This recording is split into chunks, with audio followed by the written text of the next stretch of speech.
नमस्कार दोस्तों, स्वागत है आप सभी का एक और वीडियो में। तो आज हम आगे पढ़ते हैं वर्क में कुछ नेक्स्ट टॉपिक लेते हैं, dependence of work on reference plane.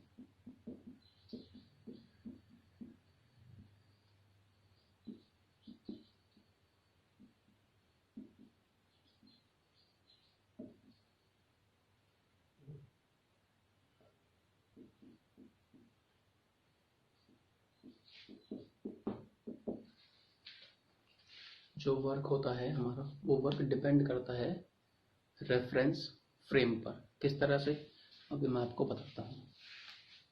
ये मान लीजिए कोई व्हीकल है, ठीक है, और ये आगे की तरफ मूव कर रहा है। यहाँ पर एक ब्लॉक रखा हुआ है।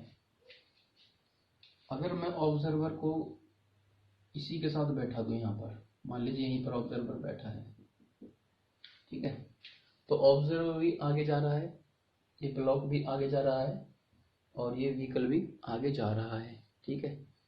तो जो वर्क होगा, इसके ऊपर जो वर्क होगा with respect to this observer which sitting on the vehicle, जो इस कार के ऊपर बैठा हुआ है, ठीक है, जो बैठकर चल रहा है इसके ऊपर, उसके रेफरेंस फ्रेम से इस पे होने वाला वर्क कितना है? 0, ठीक है। क्योंकि जितना डिस्प्लेसमेंट इसका है उतना ही डिस्प्लेसमेंट इसका है। ये ना इसके रेफरेंस फ्रेम में जब ये देखता है कि भाई ना तो ये वाला जो ब्लॉक है आगे जा रहा है और ना ही पीछे जा रहा है, तो डिस्प्लेसमेंट तो 0 है, ठीक है। अगर डिस्प्लेसमेंट 0 है तो वर्क क्या हो गया? 0, ठीक है। अब इस ऑब्जर्वर को यहां से उठाकर ग्राउंड पर ले आइए, ठीक है। अब देखिए, ये जो व्हीकल है आगे जा रहा है, ठीक है। अगर व्हीकल आगे जा रहा है तो ये वाला जो ब्लॉक है ये पीछे जाना चाहेगा, पीछे की तरफ। अगर ये पीछे की तरफ जाना चाहेगा, लेकिन कोई एक ऐसी चीज है जो इसको पीछे जाने से रोक रही है, कौन है? फ्रिक्शन। जब हमने इसको यहाँ पे बैठाया ना ऊपर, तब भी फ्रिक्शन काम कर रहा था, ठीक है, लेकिन डिस्प्लेसमेंट नहीं था। लेकिन जब ऑब्जर्वर को यहाँ पर ला दिया हमने, ठीक है, तो फ्रिक्शन का फोर्स आगे की तरफ काम कर रहा है, ठीक है। और with respect to this frame, इस ऑब्जर्वर के लिए ये क्या कर रहा है? कि आगे भी मूव कर रहा है। फ्रिक्शन भी काम कर रहा है, फोर्स भी काम कर रहा है, और डिस्प्लेसमेंट भी हो रहा है। तो इस पर क्या हो रहा है? कुछ ना कुछ वर्क हो रहा है, ठीक है। अब जब हमने ऑब्जर्वर को यहाँ पर बैठा दिया इसके ऊपर, तो वर्क कुछ भी नहीं था, वर्क कितना था? 0। तो जो वर्क है वो वर्क डिपेंड करता है रेफरेंस फ्रेम पर, ठीक है। यही चीज इसमें आपको जो है बतानी थी। तो अगर रेडियस बढ़ेगा अगर इसको घुमाते टाइम, ठीक है, घुमाते टाइम अगर रेडियस चेंज होगा, रेडियस मान लीजिए बढ़ेगा आगे की तरफ, जैसे ये है, इसको घुमाते घुमाते, ठीक है, घुमाते घुमाते रेडियस बढ़ता जाए बढ़ता जाए बढ़ता जाए, ठीक है, तो क्या होगा? ये वर्क करके देगा। अगर रेडियस कांस्टेंट रहेगा तो वर्क नहीं देगा करके। अब देखिए किस तरह से होता है ये। तो work done by central force, इसकी जो डेफिनेशन है वो किस तरह से होगी कि भाई मान लीजिए ये कोई फिक्स्ड पॉइंट है, ठीक है। फिक्स्ड पॉइंट पर लगने वाला जो फोर्स है, या वो बाहर की तरफ हो, ठीक है, या वो अंदर की तरफ हो, ठीक है। ये वाला जो फिक्स्ड पॉइंट है, फिक्स्ड पॉइंट के अबाउट ये जो फोर्स लग रहा है, ये जो फिक्स्ड पॉइंट है, फिक्स्ड पॉइंट की तरफ या फिर फिक्स्ड पॉइंट के बाहर जो ये फोर्स लग रहा है, ठीक है, ये फोर्स हमको वर्क करके देगा, ठीक है। ये फोर्स हमको वर्क करके देगा कब? जब आर बढ़ेगा, ठीक है। और इस वाले फोर्स का, ये वाला जो फोर्स है, इस वाले फोर्स का जो मैग्नीट्यूड है वो डिपेंड करता है इस वाले आर के ऊपर। ठीक है, यहां से और यहां तक जो आर है, यानी कि जो डिस्टेंस है, ठीक है, इस पॉइंट और इस पॉइंट के बीच, ये वाला आर इस फोर्स के मैग्नीट्यूड को बताता है कि भाई आर ज्यादा होगा तो फोर्स क्या होगा, आर कम होगा तो फोर्स क्या होगा। ठीक है, तो मैग्नीट्यूड डिपेंड करता है रेडियस पर, और ये वाला जो वर्क होता है ये वाला इंडिपेंडेंट ऑफ पाथ होता है। थोड़ा इसको आगे देख लेते हैं किस तरह से जो एफ डॉट डी आर क्यों होता है। ये वाला पॉइंट है, ठीक है, इस वाले पॉइंट से हमने डी आर डिस्प्लेसमेंट लिया। ठीक है, अब इस डी आर डिस्प्लेसमेंट के दो कंपोनेंट लेते हैं हम, एक थीटा यूनिट वेक्टर की डायरेक्शन में और एक आर यूनिट वेक्टर की डायरेक्शन में। ठीक है, अब देखिए जरा, ये वाला जो डी आर है, डी आर, ठीक है, ये बराबर होगा r unit vector multiply by d r in r unit vector direction. D r के दो कंपोनेंट होंगे, एक इस डायरेक्शन में और एक इस डायरेक्शन में। तो एक कंपोनेंट तो होगा ये डी आर का आर कैप, ठीक है, और दूसरा होगा ये वाला कंपोनेंट। ये वाला कंपोनेंट किस तरह से होगा, इसको यहां मिला दीजिए, अगर ये आर है तो ये भी कितना होगा आर। ठीक है, तो ये वाला कितना होगा, इसको मान लेते हैं एक्स। ठीक है, नाउ डी थीटा, इसको मान लेते हैं d theta is equal to x over r. So x is equal to r d theta. ये वाला जो कॉम्पोनेंट है कितना होगा, एक्स मल्टीप्लाई का r d theta in theta unit vector direction. ठीक है, अब देखो वर्क क्या है, स्केलर क्वांटिटी है। ठीक है, और वर्क हमको कहां पे मिलता है, वर्क हमको मिलता है जिस डायरेक्शन में डिस्प्लेसमेंट है उसी डायरेक्शन में क्या होना चाहिए, फोर्स होना चाहिए। तो हमको जो वर्क मिलेगा वो सिर्फ और सिर्फ आर की डायरेक्शन में मिलेगा, इस डायरेक्शन में नहीं मिलेगा। क्यों नहीं मिलेगा, डॉट प्रोडक्ट लगेंगे तो cos 90 जीरो हो जाएगा। तो सिर्फ और सिर्फ इस डायरेक्शन में हमको क्या है, वर्क अगर ये चेंज करेगा तो हमको वर्क मिलेगा। इसीलिए मैं आपको बता रहा था कि अगर रेडियस घूमते हुए रेडियस अगर आगे की तरफ बढ़ेगा तो क्या होगा, रेडियस चेंज होगा। अगर रेडियस चेंज होगा तो वर्क हमको मिलेगा। ठीक है, तो जो वर्क हमको मिलेगा वो बराबर होगा एफ डॉट डी आर के। ठीक है,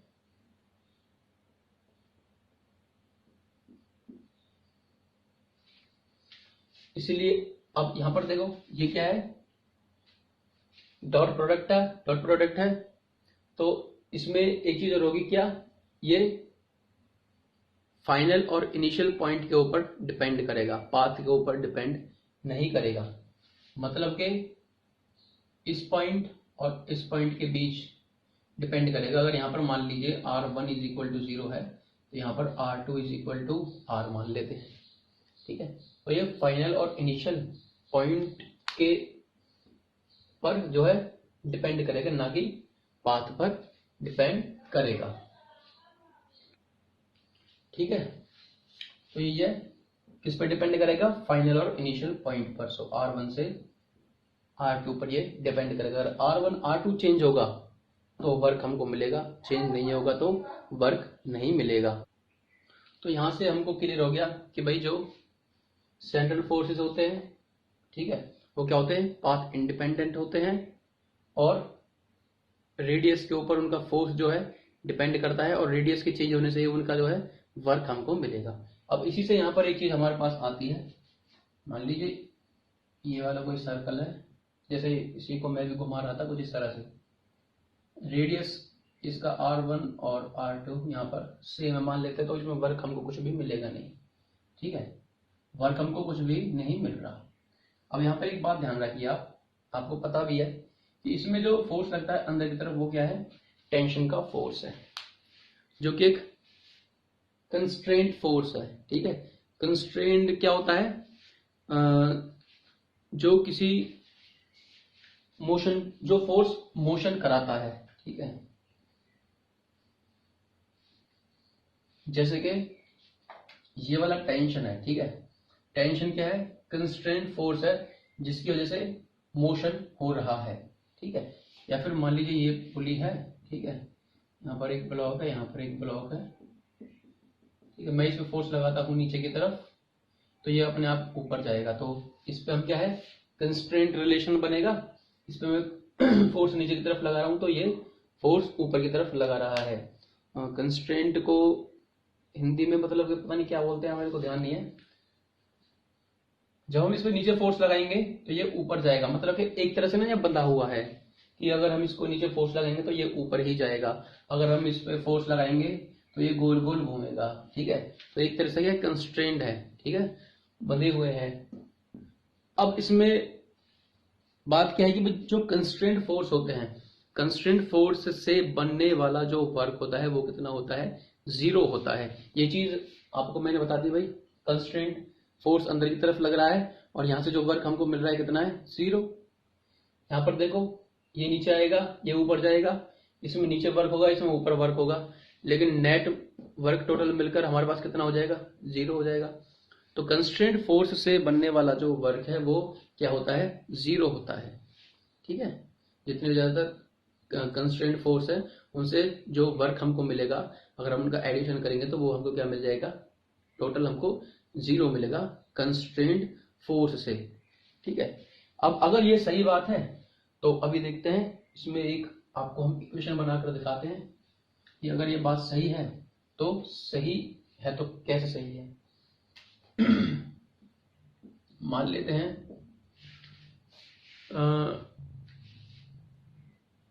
कंस्ट्रेंट मोशन की मैंने जो है ट्रिक आपको बताई थी, जो कंस्ट्रेंट रिलेशन होते हैं, कंस्ट्रेंट रिलेशन की ट्रिक मैंने आपको बताई थी, उसमें हमने ये चीजें यूज की थी पहले ही, ठीक है।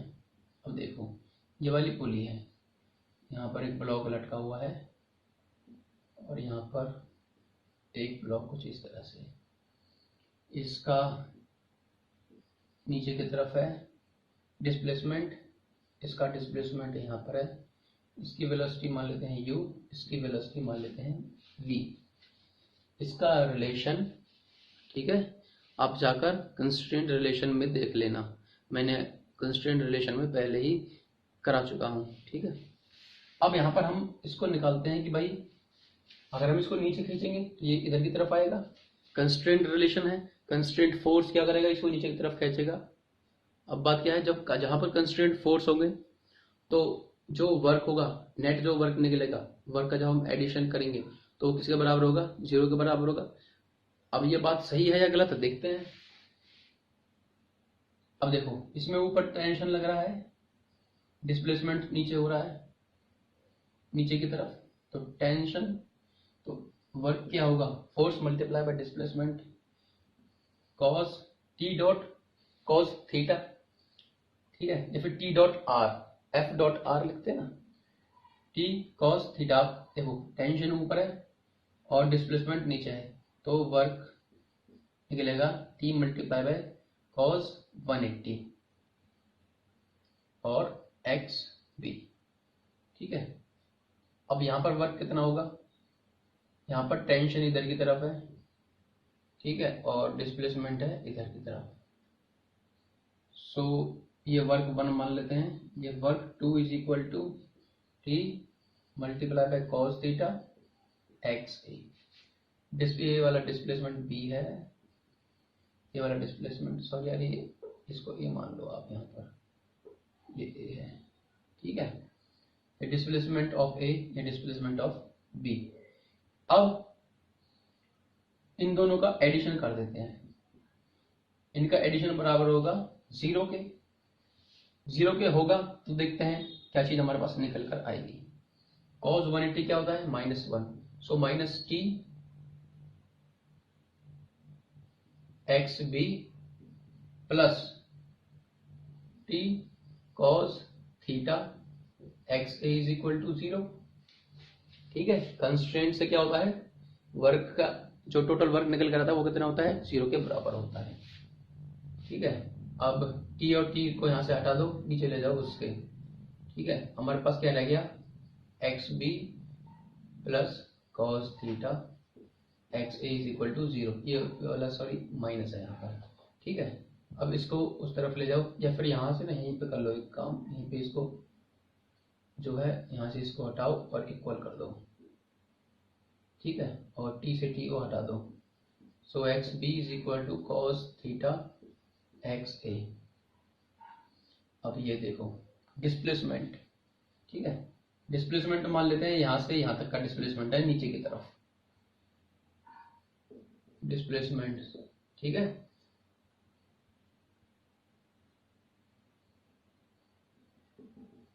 Time is equal to displacement over speed.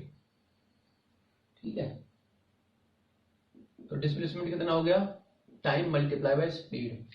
अब इसकी जो स्पीड मान लेते हैं ये u है और ये v है, तो ये हो गया डिस्प्लेसमेंट बराबर टाइम मल्टीप्लाई बाय स्पीड, और स्पीड कितनी है u और डिस्प्लेसमेंट कितना है x b. X b is equal to u multiply by time. X b किसके बराबर है u multiply by time is equal to cos theta. X a किसके बराबर है v, v इधर की तरफ मल्टीप्लाई बाय टाइम, टाइम से टाइम हट गया। ठीक है, तो u is equal to cos theta v। अब ये वाला रिलेशन हमारे पास निकल कर आ गया किससे, पहले तो हमने सेंट्रल फोर्स पढ़ा, सेंट्रल फोर्स पढ़ने के बाद हमको पता चला कि भाई जो कंस्ट्रेंट फोर्स होते हैं उनसे जो वर्क निकल कर आएगा वो 0 होगा।